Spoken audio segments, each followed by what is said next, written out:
Compatriotes congolais, nous voici une fois de plus au rendez-vous pour parler de la République démocratique du Congo.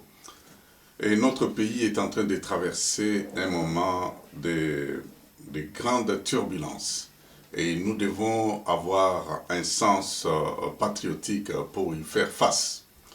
Donc, comme vous le savez, l'actualité au pays est dominée par cette opération de consultation des différentes couches de la nation, des couches bien sûr sociales. Et, et vous le savez que à chaque moment de l'histoire qu'un problème survient dans une société, il est tout à fait normal que ceux qui sont appelés à diriger les autres puissent avoir intérêt à pouvoir mettre fin à ce qu'ils étaient en train de faire auparavant pour faire marche arrière et se remettre en question.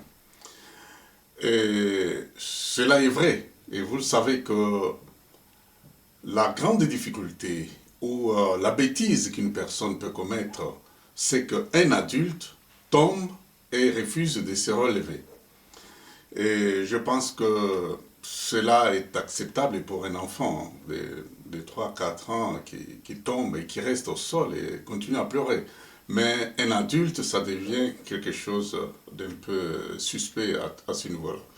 Donc, la situation qui est Félix Tshilombo, qui est le président de fait en République démocratique du Congo, ce qu'il est en train de faire, la démarche de consultation, c'est en quelque sorte, si nous voulons comprendre cela, prenons tout simplement que c'est la perestroïka à la congolaise. Alors la perestroïka, c'est un mot, c'est un vocable un peu difficile pour ceux qui n'ont pas vécu cette période, parce que nous sommes en 1989. La perestroïka, en fait, c'était la politique de Gorbatchev. Gorbatchev était le président de l'Union soviétique. Actuellement, vous avez la Russie, mais auparavant, c'était l'Union soviétique. C'est-à-dire, il y avait la Russie plus beaucoup d'autres pays qui l'entouraient. Bon, maintenant, cette politique, qui était une politique de reconstruction de la Russie, et Gorbatchev a voulu casser et changer la situation politique de l'URSS. D'abord, c'était des relations avec les États-Unis. À cette époque, nous avions Ronald Reagan. Et il y a eu cette affaire qui aujourd'hui est restée dans l'histoire. Et à cette époque, moi j'étais journaliste et je présentais le journal, je présentais une émission appelée À travers le monde. C'était au niveau de la radio provinciale, la RTNC actuellement. C'était la Voix du Zaïre à l'époque. Et à cette époque, moi-même au micro, j'avais difficile à convaincre la population que cette affaire était vraie. Et personne n'avait cru que la perestroïka allait réussir. Et aujourd'hui, les choses se déroulent autrement et ce qui était l'Union soviétique est devenu la Russie et les autres membres sont partis. En fait, il est très difficile de pouvoir comprendre l'idée du moment qu'elle vient pour la première fois. Mais après, les choses changent à la longue. Et il a été très difficile pour les Congolais, autant que pour le monde entier à cette époque, qu'une affaire qui a duré pendant longtemps, c'est-à-dire l'animosité entre l'Est et l'Ouest, et la politique trop socialiste de la Russie, et Gorbatchev voulait libéraliser ce système.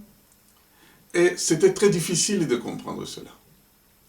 Et aujourd'hui, il est très difficile aussi de comprendre que le bunker créé par Joseph Kabila et la prétention hégémonique des Tutsis en RDC, cela est très difficile, on ne peut pas déboulonner. Je ne sais pas, il faut attendre qui. Et moi, je vous parle avec cette expérience, parce que j'ai grandi dans l'affaire politique. D'abord en tant que journaliste politique, et puis jusque maintenant, je suis en train de le faire. C'est-à-dire, même lorsque j'étais journaliste politique, j'étais dans le desk de politique internationale. Donc je comprends un peu beaucoup de choses que beaucoup, à cette époque, pouvaient ne pas comprendre. Et nous avons aussi compris cela en 1990, en 90, lorsque Mobutu prononcera son discours. Personne ne croyait que tout ce que Mobutu avait fait, tout le bon cœur que Mobutu avait fait, pouvait en un clin d'œil disparaître ce jour du 24 avril 1990. Donc la réalité est là. Aujourd'hui, nous avons la Russie, nous n'avons plus l'URSS. Et aujourd'hui, l'Empire, à cette époque, n'existait pas. Et c'est la même situation à laquelle je vous convie pour que vous puissiez comprendre ces choses. Et la peur de ceux qui croient que ces consultations sont une trappe souris montée par Félix et Kabila pour tromper la bonne foi des Congolais et mettre fin à l'avenir de la RDC, je crois qu'ils se trompent. Le problème en politique, c'est de pouvoir aussi comprendre les choses et savoir les anticiper.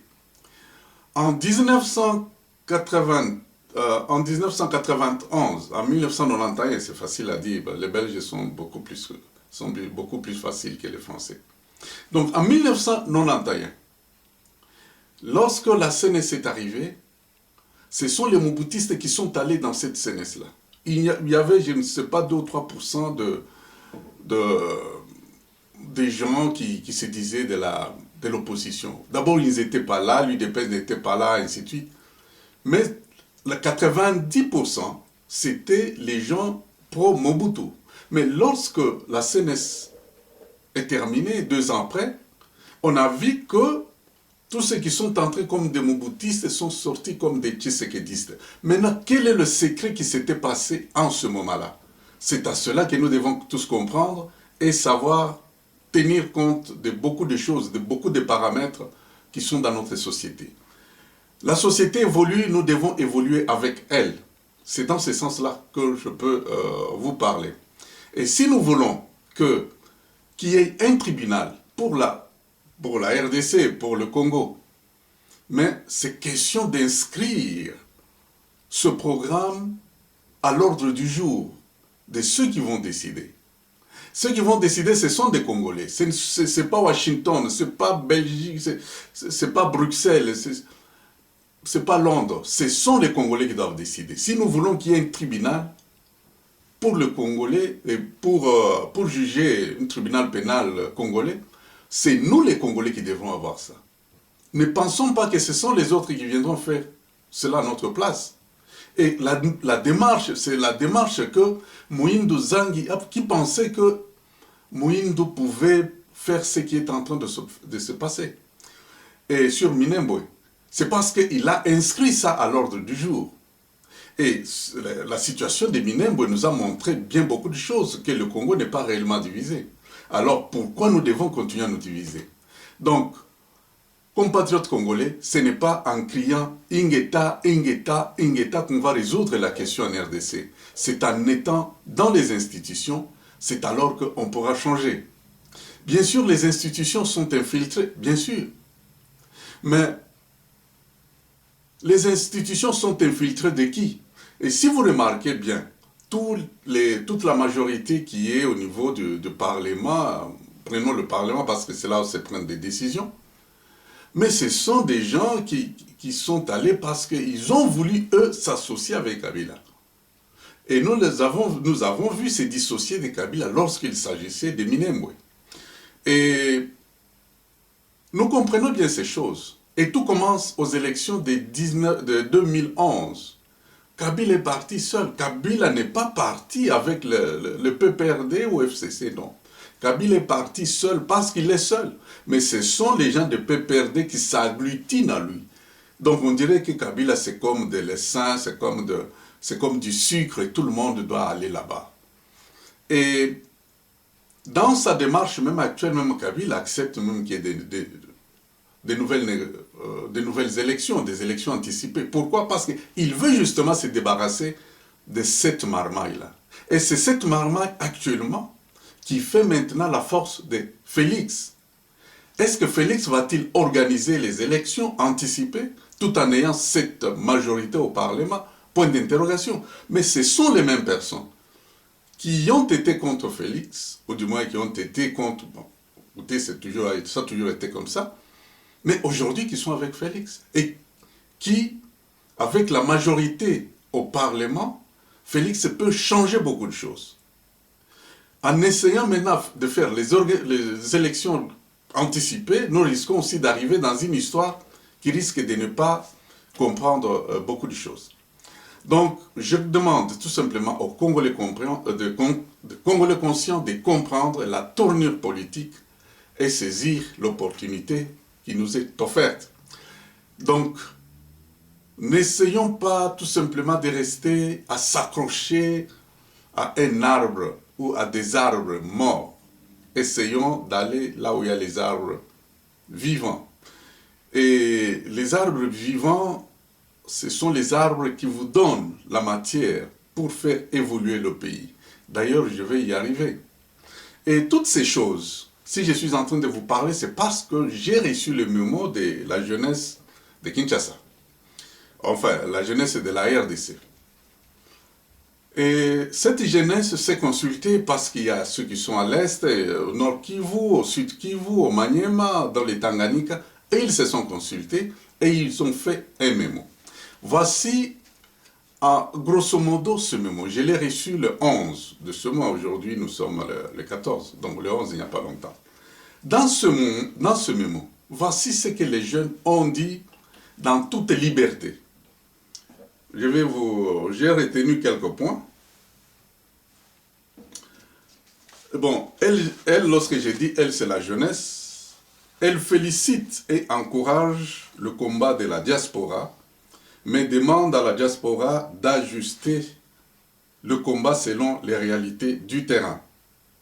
Donc, cette jeunesse exhorte la diaspora à comprendre que le terrain des enjeux est au pays et non à l'extérieur. Et que si la diaspora continue avec son radicalisme, il leur sera très difficile de se mouvoir sur terrain. C'est-à-dire, eux, les jeunes, auront des difficultés à se mouvoir sur terrain. Bon, l'autre point est que la jeunesse n'est pas partante de ces consultations, mais elle soutient les initiatives qui placent la RDC au centre des préoccupations du peuple. Donc ici, il faut comprendre qu'eux ont compris comme si c'était des négociations. Donc ici, il n'y a pas de négociations, ce sont des consultations. Et un autre point que j'ai relevé est que la jeunesse précise que le radicalisme ainsi que la politique de la chaise vide ont démontré leurs limites en RDC.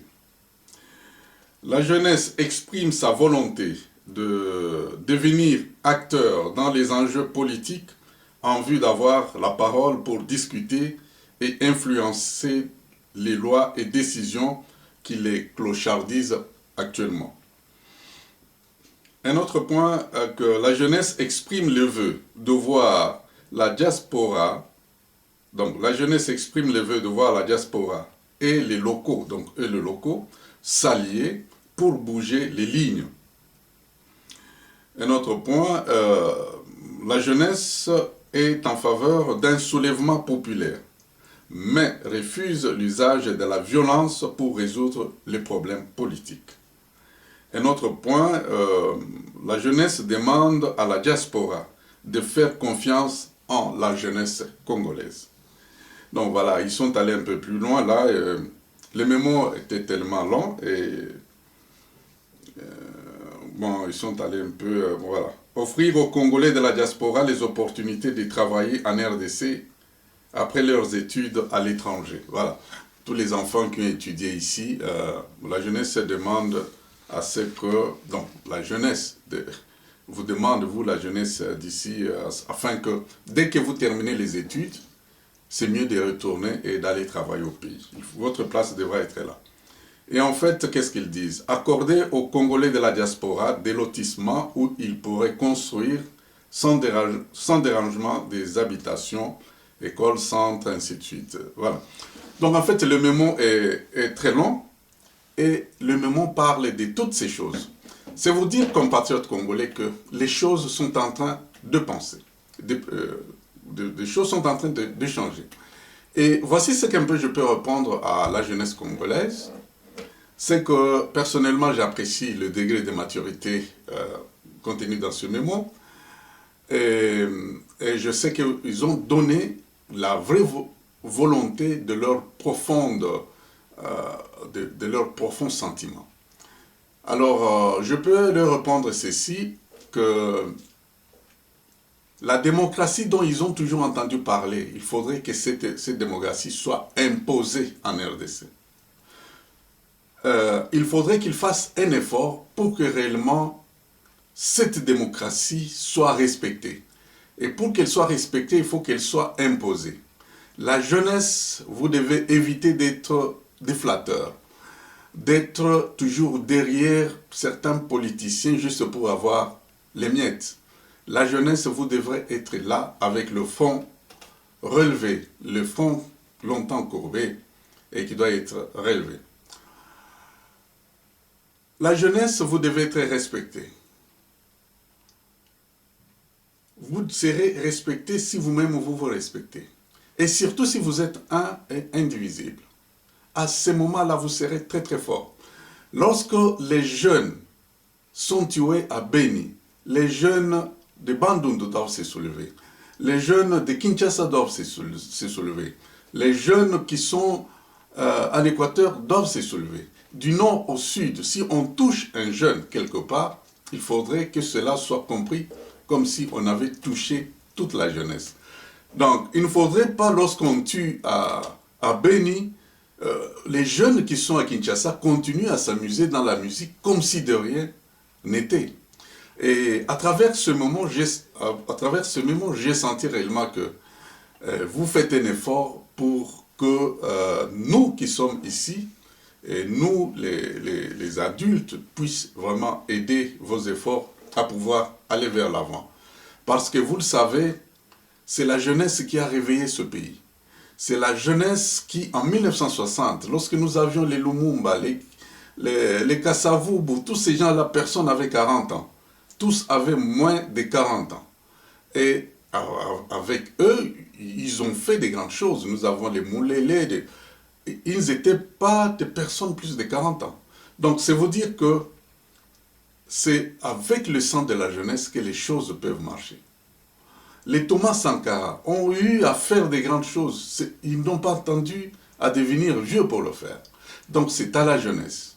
Donc, vous tous, la jeunesse, les hommes politiques sont en train de vous diviser. Parce qu'ils savent qu'en vous unissant, vous deviendrez très très fort. Lorsqu'on est en train de clochardiser les jeunes de la Mouka, c'est la même faim, la même famine, le même système de chômage est en même temps chez les jeunes de Cache, est en même temps chez les jeunes de PPRD, est en même temps chez les jeunes de Congo Libre. En fait, c'est toute la jeunesse qui est clochardisée. Et si vous êtes là à être séparés à partir des idéologies politiques, eh ben, vous préparez votre propre tombe. Et voilà un peu, c'est ça mon conseil. Cette république, cette bonne république que vous avez entendue, et même les Mobutu qui ont fait la force de ce pays, n'avaient pas 40 ans. Donc, compatriotes congolais, voilà un peu ce que je peux vous dire, vous, la jeunesse au pays. Alors, quelle est la réponse que la diaspora réserve à ces consultations? Il faut bien comprendre les choses. Lorsque je parle de la diaspora, je ne parle pas des Congolais vivant à l'étranger. Je parle de la diaspora. La diaspora, ce sont des personnes qui ont été forcées, ou du moins qui sont parties du pays contre leur propre volonté. Le cas que vous connaissez, c'est par exemple le cas du pasteur Ekofo. Il est parti, ce n'est pas sa volonté qui a fait ça. Vous avez par exemple la juge Chantal Ramazani. Elle n'est pas partie par sa propre volonté. Elle a été poussée de partir. Nous avons des gens comme Matanda Mambo Yokudjakubanza. Il est parti. Ce n'est pas parce qu'il a décidé de partir, mais il a été forcé. Et nous avons quelqu'un qui a même fait déjà plus de 40 ans ici dans la diaspora, M. Grafel Paloukou. Il est parti dans des situations très difficiles parce que son père même était menacé, je crois il était même tué. Donc c'est vous dire que la vraie diaspora, c'est celle-là qui a été forcée par les gouvernements de Mobutu. Dans tout le règne de Mobutu, c'était que envoyer les gens en exil. Il y a un musée aussi nous sommes par exemple pour le musée, c'est là nous avons été forcés de quitter, et comme ça. Et il y a aussi Joseph qui a amené les gens dans l'exil. Donc c'est vous dire que toutes ces personnes, c'est au nom de ces personnes-là que je suis en train de parler. Je ne parle pas de la diaspora qui sont des Congolais vivants et qui peuvent aller en RDC, retourner, ils ont le passeport congolais, non. Nous, on n'a pas ce passeport-là. C'est vous dire que même si aujourd'hui j'ai à venir là-bas, il me sera très très difficile. Il faudrait que certaines négociations soient menées. Autant que nous avons Ikofo, Chantal Ramazani, nous avons Thioyo Mufonkol, nous avons, et même Ngwanda. Ce sont des gens, avant de partir, il faut qu'il y ait certains dialogues au départ. Donc voilà, c'est au nom de cette diaspora que je parle. Mais il n'a pas dit que nous avons tous l'unanimité. M. Ngwanda peut accepter ou ne pas accepter ce que je suis en train de dire, mais la majorité de la diaspora, je vous dis ce qu'ils sont en train de faire. Et qu'est-ce que cette majorité de la diaspora a dit? Cette majorité encourage l'initiative qui est des consultations et accepte de participer à la reconstruction du pays. Cette diaspora a compris que, autant que nous avions l'unité à la table ronde de Bruxelles, autant que les enjeux politiques actuels requièrent l'union de tous les Congolais, nous devons vaincre l'ennemi par notre union. Aux yeux de notre population, la population congolaise, la diaspora reste un modèle d'inspiration d'un esprit qui façonne la société. Nous sommes un esprit positif. Je vais vous donner un exemple. Admettons qu'aujourd'hui, Ekofo est à Kinshasa et qu'il doit dire sa première messe. Vous savez combien de Congolais vont y aller? Parce que Ekofo a dépassé un certain niveau, il est arrivé au niveau où il devient maintenant un esprit positif pour la société. Imaginez-vous que la Cour suprême est dirigée par Madame Chantal Ramazani, la Cour constitutionnelle, et qu'elle doit dire les résultats, et que c'est elle qui prononce les résultats. Donc vous voyez à quel niveau le degré de crédibilité est arrivé. Donc c'est en fait des choses comme ça que nous souhaitons. Il y a les gens qui sont ici depuis plusieurs années, Matanda Mamboy, que vous avez vu se battre au niveau de la CNS. Et ces gens ont déjà quelque chose de mieux et qui font que la société peut facilement accepter ce qu'ils sont en train de faire. Donc voilà en fait la force de la diaspora. Et dans ce que la diaspora propose, dans ces consultations, nous proposons deux choses seulement, pas beaucoup, deux.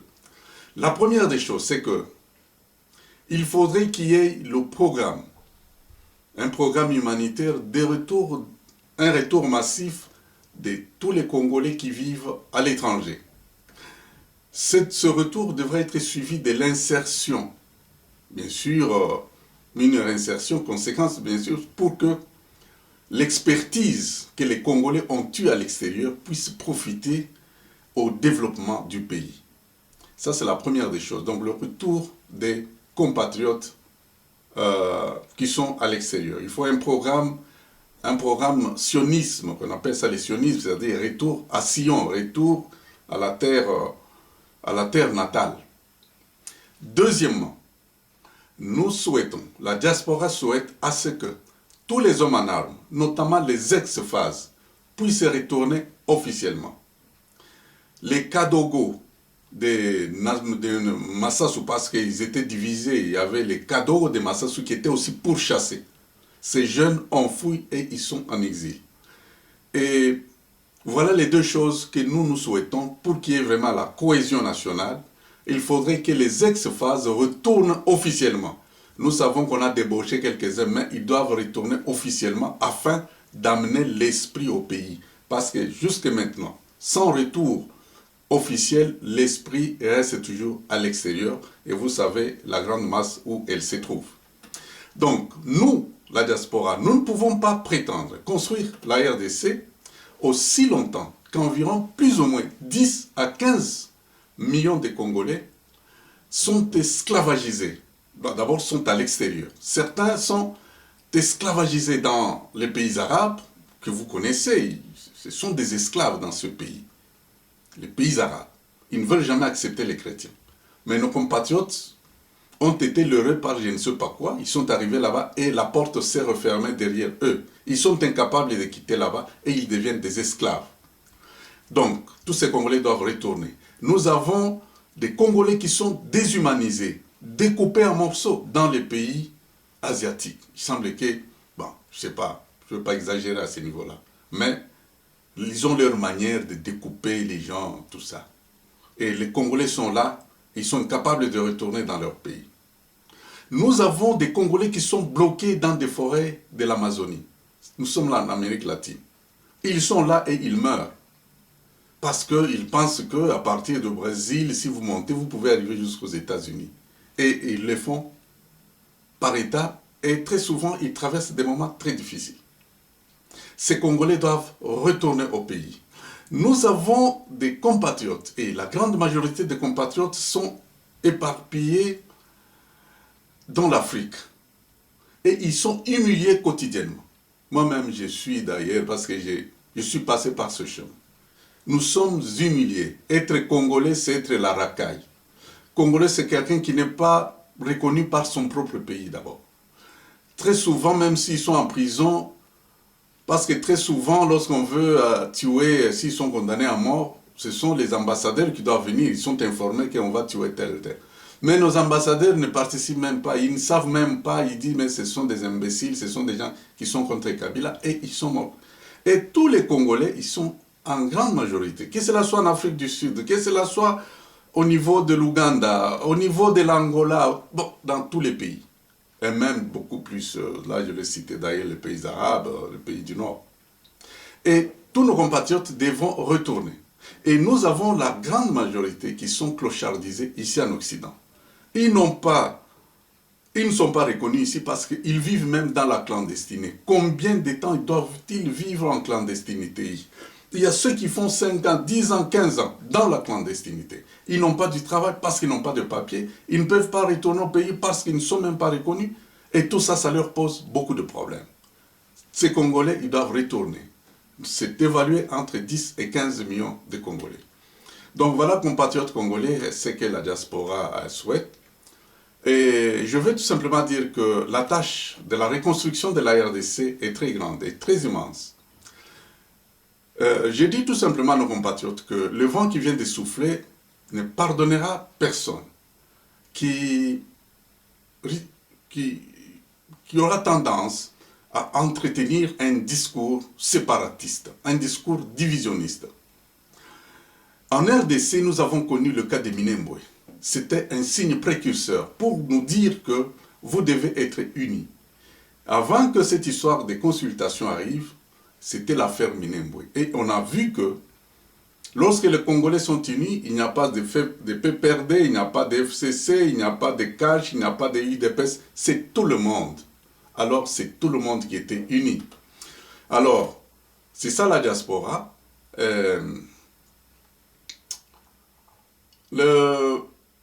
La diaspora, nous avons accepté d'aller dans ces consultations. Je vais vous donner des raisons. D'abord, c'est par devoir patriotique de construire l'état de droit en RDC. L'état de droit, c'est le top. Avant d'y arriver, il y a les étapes. Et parmi les étapes, il y a l'unité et la diaspora devra participer. La deuxième raison que je peux dire, c'est que Dans les consultations qui sont en cours, il y a un sens de cohésion nationale. Les consultations ne sont pas là pour diviser. Les consultations sont là parce qu'il y a une cohésion nationale. Nous y allons parce que ces consultations sortiront les Congolais de leurs préoccupations quotidiennes. Les Congolais étaient là tout simplement à pleurnicher, parfois à faire prendre les armes, ou la diaspora, entre autres, c'était tout ce qui passait par les réseaux, s'enflammer les gens. Il suffit tout simplement que quelqu'un, on lui a dit que son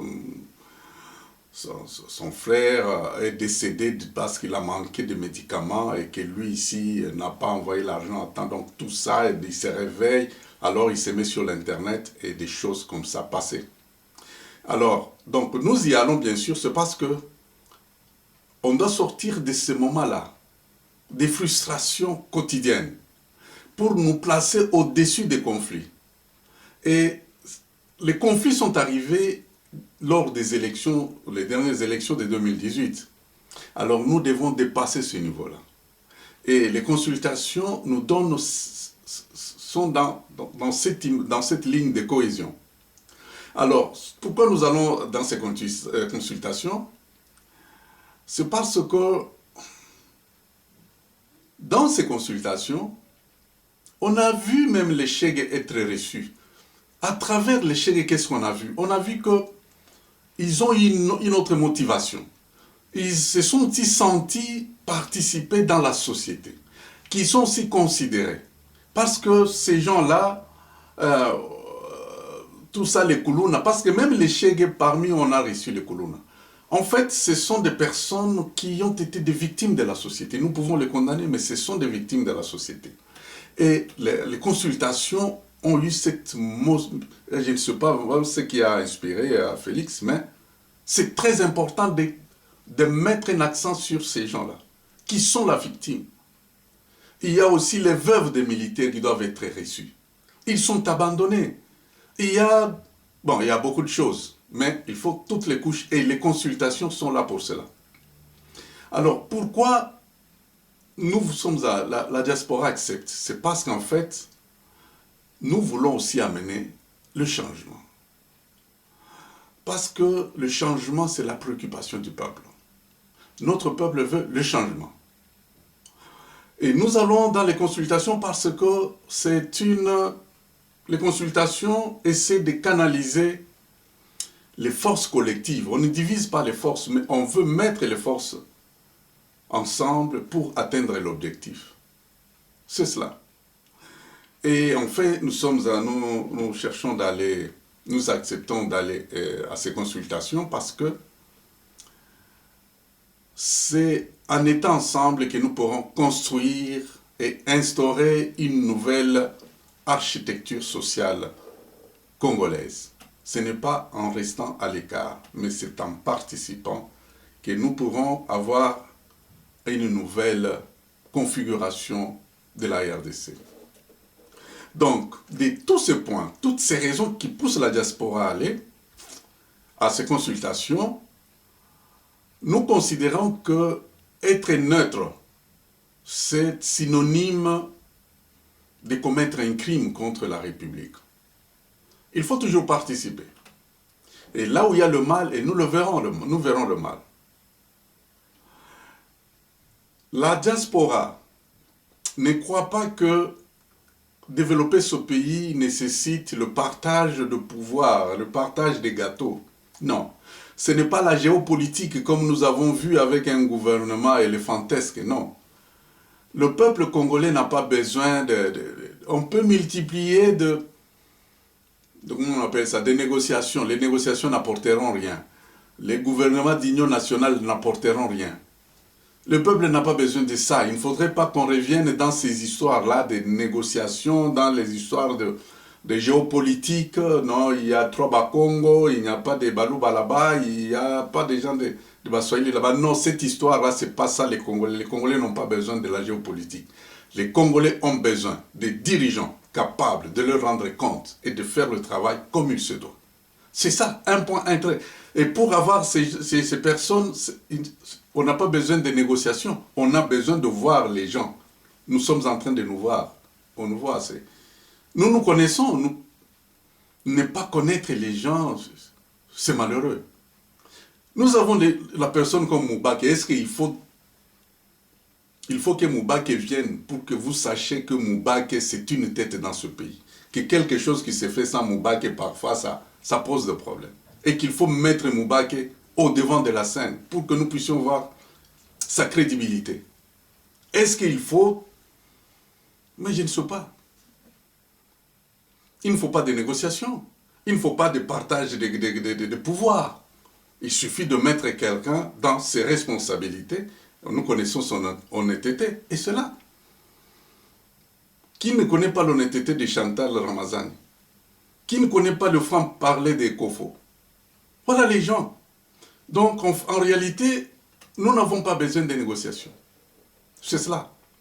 Donc, compatriotes congolais, la démocratie ou l'état des droits que nous chantons tous, auquel nous aspirons, tout ça, c'est un résultat d'un processus. Ce n'est pas seulement un seul événement. Ce n'est pas que non, la consultation c'est fini, tout le monde va commencer à bien manger, on va manger 5 fois. Non, non, non, ce n'est pas ça. C'est un processus. Nous commençons et nous allons. Les Occidentaux ont plus d'années de démocratie, les États-Unis, et vous voyez ce qui se passe actuellement aux États-Unis. Mais ce qui nous manque, c'est que même les Occidentaux, même eux les Américains, s'il y a des conflits, Trump peut avoir raison. Pourquoi? Parce que Trump n'a pas été associé aux lois qui le condamnent actuellement. Et cela, cette pensée, nous la trouvons, Jean-Jacques Rousseau a parlé de ça. On appelle cela ce qu'on appelle la dialectique. La dialectique a été parlée. Jean-Jacques Rousseau a parlé parce qu'il faut respecter des choses auxquelles vous avez participé. Si vous faites quelque chose auquel je n'ai pas participé, je ne suis pas là. Karl Marx a parlé de ça. Et même Machiavel. Machiavel, vous savez que c'est un dictateur.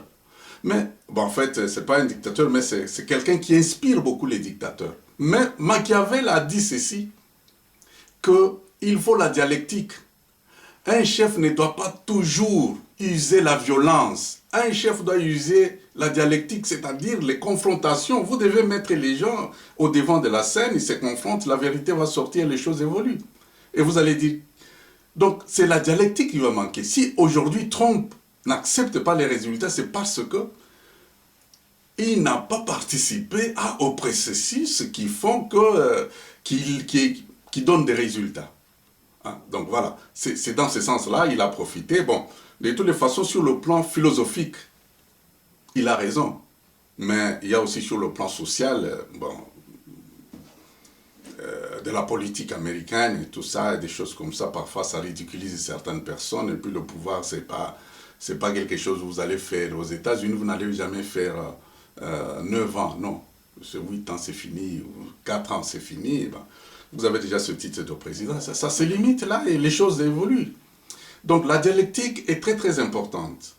Et cette dialectique va aider la RDC à pouvoir mettre en place un tribunal pénal congolais. C'est à travers la dialectique, c'est à travers la commission, des deux commissions de biens mal acquis et la commission des assassinats. C'est par la dialectique que nous allons résoudre cette question. Qu'est-ce que je peux dire? Nous avons, par exemple, le rapport mapping. C'est nous, les Congolais. C'est nous qui devrons châtier cela. C'est nous qui devrons le faire. Ce ne sont pas les États-Unis. Ce ne sont pas eux. C'est nous qui devrons le faire. Et c'est à travers la dialectique, c'est à travers l'argumentaire, c'est à travers toutes ces choses. Parfois, on a cité des noms qui ne devraient pas être là. Et on a cité d'autres noms, on a laissé d'autres. Mais c'est à nous, Congolais, qui connaissons comment les choses se font. Donc, compatriotes congolais, ne cherchons pas à trop déranger les choses. Il y a une affaire qui est déjà sur terrain, nous devons être capables de pouvoir être là. Ceux qui voient que ce que Félix est en train de faire, c'est du mauvais, mais sachons que du mauvais peut sortir du bon. nous avons vu Mobutu dans sa grande dictature. Nous sommes en 1977-77. Mobutu, dans sa grande dictature, a organisé les élections libres et transparentes en 1997. Et ces élections-là, la suite de ces élections-là, ont produit ce qu'on appelle les mémos de 52 pages, qui a abouti à la libération ou à la démocratisation du pays le 24 avril 1990. Donc vous voyez, du bon ou du mauvais peut sortir du bon. Saisissons ces occasions. Donc en fait, c'est ça en fait ce que je peux dire, c'est que la RDC n'a pas besoin de dialogue. La RDC n'a pas besoin d'une formule magique. Tout est là. La CNES a tout donné. La CNES a décrit même pour être... Il a décrit le portrait pour assumer telle ou telle fonction. Comment ça doit se faire? Ce pays-là, avec un dirigeant, comme je suis en train de le voir avec ces consultations, nous allons dépasser beaucoup de choses. Il suffit tout simplement d'aller dans les résolutions de la CNES et vous faites de ce pays tout un paradis. Compatriotes congolais, donc à la vue de ce que je viens de dire, donc vous allez comprendre maintenant que j'ai appelé M. Félix Tshilombo Tshisekedi comme le président de fait en RDC. Je voudrais maintenant vous expliquer pourquoi il est président de fait. Nous allons connaître un peu, c'est un peu de l'histoire, mais comprenez que depuis l'indépendance, jusqu'à maintenant, nous avons connu deux républiques. Il y a la première république de 1960 à 1965, c'était avec Kasavubu. La deuxième république, qui était un mélange qui était la dictature, a commencé de 65 à 92. Et à partir de 92, bon, on est allé dans la transition. Comprenons-nous bien. À partir de 92, nous sommes allés dans la transition. Et avant que cette transition produise les effets pour entrer dans la troisième république, il est arrivé, au milieu là est arrivé ce qu'on appelle l'AFDEL. L'AFDEL maintenant a cassé cette marche-là de la transition et a créé une affaire à lui qui nous a amenés dans des guerres, ainsi de suite, une constitution taillée sur mesure, ainsi de suite. Mais nous sommes toujours dans la transition. Pourquoi? Parce que ce qui doit nous amener dans la troisième république, ce sont les élections libres et transparentes telles que tracées par la CNES. La CNES a dit ceci, que pour qu'il y ait les élections, il faudrait qu'on commence d'abord par les élections de la rue, hein, des quartiers, des communes, et puis nous montons petit à petit. Et puis les élections auront 2 tours. Ça, c'est la CNES qui a fait ça. Et donc, lorsque l'AFDEL est arrivé avec tout ce banditisme, ils ont fait ce qu'ils ont fait. Et ils ont tout simplement bloqué cette marche-là. Et Etienne Tshisekedi lui-même, voici ce qu'il a dit lorsqu'il était vivant. Il dit que l'AFDEL, c'est un incident de parcours dans la marche politique de la RDC. Et tous ceux qui étaient comme l'AFDEL, comme ils n'ont pas respecté la Constitution, donc c'était des bandits et ils devraient être considérés comme tels. Et quelque chose de très important. Etienne Tshisekedi n'a pas reconnu cette Constitution. D'abord, il a boycotté, ce qui est une bonne chose. Donc, cette constitution ne concerne pas Félix. Félix, tout simplement, utilise ça comme un moyen pour arriver à ce qui a été fait. Je vais y arriver. En d'autres termes, Etienne Tshisekedi Mulumba, lorsqu'il a prêté son serment, un certain vendredi 23 décembre, nous sommes en 2011, lorsqu'il a prêté serment, suivez bien les termes de référence ou les textes de référence. Il n'a fait aucune mention de la Constitution actuelle. c'est vous dire que la troisième république n'est pas encore là. Ça, c'est une république des bandits. Et Félix qui est là, maintenant vous allez comprendre la force maintenant de Félix, c'est que c'est Félix qui doit nous amener dans la troisième république. Et cette troisième république, c'est, bon, vous vous appelez Josué et tout ça, bien sûr parce que Etienne Tshisekedi était le Moïse, il ne pouvait pas, d'ailleurs on l'appelait Moïse, et justement il n'est pas arrivé. Mais il y a un fils qui peut nous faire arriver dans la troisième république.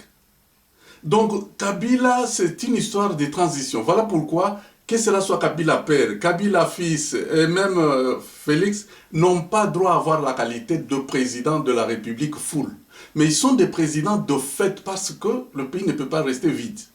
Voilà pourquoi j'appelle Félix Tshilombo le président de fait de la RDC. Donc, comme je l'ai dit toujours, du mauvais peut sortir du bon. Félix est là. La CNS a tout fait. Nous avons deux constitutions. Nous avons la constitution pour les unitaristes et la constitution pour les fédéralistes. Donc, tout ça, ça doit être soumis au référendum et ainsi de suite. Donc, notre pays est en grand danger et nous devons le comprendre. Le danger, c'est la division. Nous sommes appelés à travailler ensemble et nous devons avoir cette bonne volonté qui doit primer sur des choses judiciaires. Évitons qu'il y ait tout le temps qu'il y ait des jugements. Mieux vaut perdre dans un arrangement familial que de gagner un procès en justice. Parce que si vous gagnez le procès en justice, il y aura toujours des tares, il y aura quelque chose qui va toujours ne pas satisfaire à l'autre. Il ira en appel, et puis en appel, et l'appel, le dernier appel, c'est Dieu lui-même. Donc en fait, mieux vaut arranger des choses en famille et devoir continuer.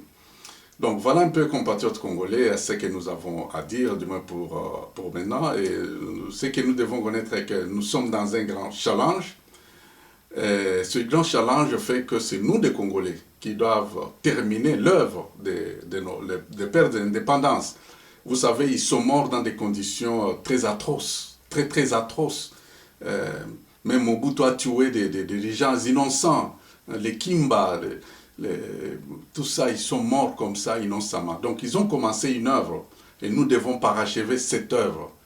Ouvrons les oreilles. Donc c'est nous les vivants qui nous devons aider ceux qui ont offert leur vie, qui sont péris, qui pour la RDC se sont défendus. Je parle des Moulélé par exemple. Il faut voir comment tout ce qui s'est passé. Donc nous devons comprendre leurs efforts. Notre vie est limitée ici sur Terre. Bon, il y a beaucoup de choses. Ça me rappelle des gens parce que j'ai vu des réfugiés. Moi, j'ai assisté presque à la mort d'un compatriote réfugié, exilé politique. Il est mort avec amertume parce que, bon, il ne comprenait rien du tout. Bon, il est mort avec amertume pour ce pays. Il y a les gens, même les jeunes ici, qui s'est immolé. Donc, vous voyez. Donc, en fait, il y a les gens qui sont arrivés à un sacrifice, à se sacrifier, à ce sacrifice suprême pour ce pays-là. Et tous ces morts-là, c'est nous qui devons faire, nous les vivants, nous devons faire pour que ces morts-là ne puissent pas mourir, que leur mort n'ait pas été en vain, que leur mort ait de la valeur. Et c'est nous qui devons faire cela, c'est nous, les vivants, qui devons renaître cette liberté, c'est nous qui devons façonner cette liberté. C'est nous, Congolais vivants, qui devrons décider de bâtir une démocratie. C'est nous qui devrons le faire, ce n'est pas quelqu'un d'autre, c'est nous, c'est vous et moi. Donc ce n'est pas en allant ailleurs que nous allons essayer de faire.